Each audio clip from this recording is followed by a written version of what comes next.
So there's been increased chatter over the last couple of weeks regarding support for a two-state solution, which would create a Palestinian state alongside Israel. Very notable is the seeming promotion of this idea from Secretary of State Blinken, as well as President Biden. So the obvious question then becomes, is this likely to resolve the often violent conflicts between Israel and Hamas and Hezbollah? Well, despite what Biden and Blinken are suggesting, and despite what answer may be more politically palatable, I think that anyone that takes an unbiased look at the situation over there must conclude that the answer is no.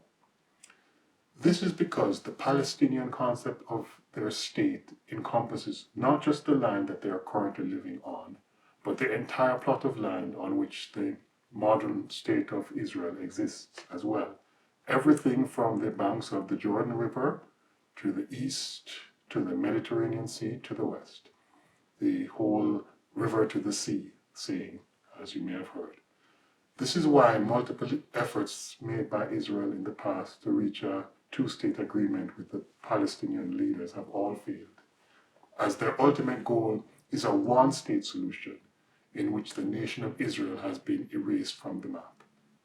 Any two-state solution brokered by Washington and any other nation that puts its weight behind the effort will never be a solution in the minds of Palestinians.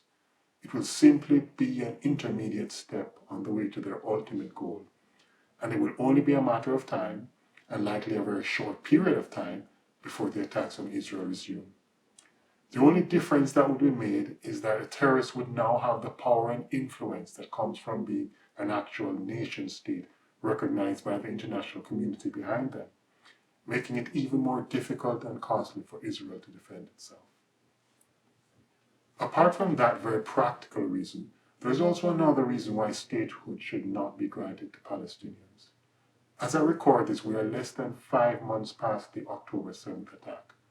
On that day, Hamas terrorists breached the wall that separates Gaza from the rest of Israel and violently attacked and did unspeakable things to Israelis, men, women, and children alike, resulting in well over 1,000 deaths. Furthermore, they took over 200 of them as hostages, and now, 136 days later, they still hold over 100 of them.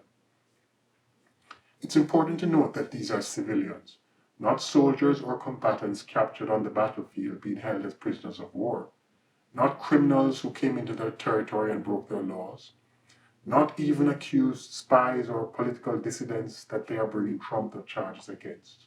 None of these circumstances that are often given as justification, whether valid or invalid, for a nation to take and hold another nation's citizens as prisoners even apply here.